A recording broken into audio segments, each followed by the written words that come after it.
महाराष्ट्र का यवतमाल जिला अपनी समृद्ध वन संपदा के लिए जाना जाता है, लेकिन इस समय यहाँ गर्मी के कारण पानी का गंभीर संकट उत्पन्न हो गया है। जंगलों में वन्य प्राणियों के लिए बने जल स्रोत पूरी तरह से सूख चुके हैं, जिससे प्यासे जानवर अब पानी की तलाश में मानव बस्तियों की ओर निकलने लगे हैं। इससे मानव वन्यजीव संघर्ष की घटनाएं बढ़ने की आशंका है और ग्रामीणों के मन में भय का वातावरण व्याप्त हो गया है। यवतमाल जिले में बढ़ते तापमान और घटते जल स्तर के कारण पीने के पानी की किल्लत बढ़ गई है। कुएं और जलाशय सूख गए हैं, जिससे ग्रामीणों को पानी के लिए संघर्ष करना पड़ रहा है। वही वन्य प्राणियों के लिए जल स्रोत सूखने से अब मानव बस्तियों की ओर बढ़ रहे हैं, जिससे फसलें बर्बाद हो रही और संघर्ष की स्थिति बन रही है। वन विभाग की योजनाएं कागजों तक सीमित है और विशेषज्ञों ने जल आपूर्ति के ठोस उपायों की मांग की है, ताकि वन्य प्राणी बस्तियों में न आए और संघर्ष से बचा जा सके। उन्हाळा सुरू झाला आहे।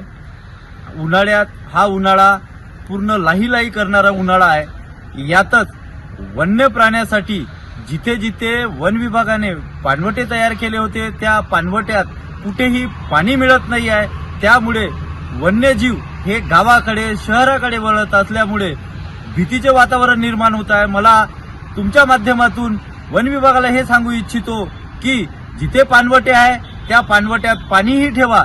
त्यामुळे काय होऊन राहिलं की वन्यजीवाला पाणी मिळेल, त्या पाण्यामुळे वन्यजीव कुठल्याही प्रकारच्या शहरात किंवा गावात येणार नाही व कुठल्याही प्रकारची हिंसा होणार नाही आणि त्यांना मुबलक पाणी मिळालं पाहिजे। मुबलक पाणी जर मिळालं नाही तर ते शहराकडे वळतील आणि त्यामुळेच मोठ्या प्रमाणात वन्यजीवाचे आणि माणसाचे सुद्धा नुकसान होऊ शकते। यासाठी मी तुम्हाला तुमच्या माध्यमातून वन विभागाला सूचित करण्यात येते की लवकरात लवकर पाण्याची व्यवस्था जिथे जिथे पाणवटे आहे त्या पाणवट्यातच व्हायला पाहिजे, एवढंच सांगतो।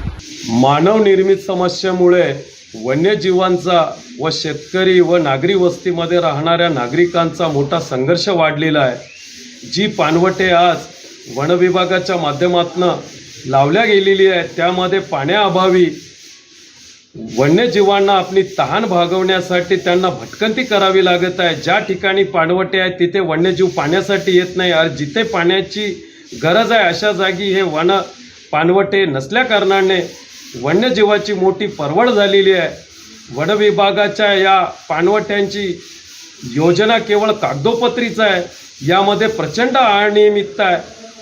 वन विभागाच्या वरिष्ठ स्तरावर असलेल्या अधिकाऱ्यांना व वनमंत्र्यांकडे मी मागणी करतो की होत असलेली या वन्यजीवांची परवड थांबवण्यासाठी पाण्याच्या दुर्भिक्ष ठिकाणी हे पाणवटे लावण्यात यावं। आज उन्हाचा प्रचंड तडाखा वाढलेला आहे। पिण्याच्या पाण्याच्यासाठी अर्थ टाहो या वन्य प्राण्यांचा आहे। त्यामुळे होत असलेली वन्य प्राण्यांची गैरसोय लक्षात घेता व मानवी वस्तीमध्ये होत असलेलं त्यांचं अतिक्रमण व पाण्यासाठी शेतीमध्ये त्यांची धाव होत असल्याने शेतमालाची मोठी नासधूस होत आहे।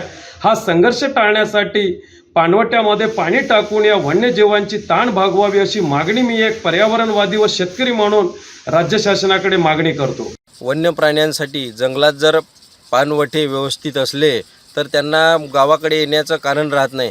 कारण काही जंगलात पाणवटे आहे पण त्यात पाणी नाही आणि ज्या काही पाणवटे आहे तिथे पाणी आहे पण तिथे पाणी पिण्यासाठी जात नाही। पण जिथे पाणी नाही त्या पाणवट्यात पाणी ठेवण्यासाठी जंगलातील अधिकाऱ्यांनी आणि प्रशासनाने काहीतरी उपाययोजना करावी। त्यामुळे वन्य प्राणी हे आमच्या शेतात येणार नाही आणि गावाकडे पलायन करणार नाही। गावाकडे पलायन केलं तर नागरिकांना त्रास होण्याची शक्यता आहे आणि शेताकडे पलायन केलं वन्य प्राण्यांनी तर शेती नुकसान होऊन जाते।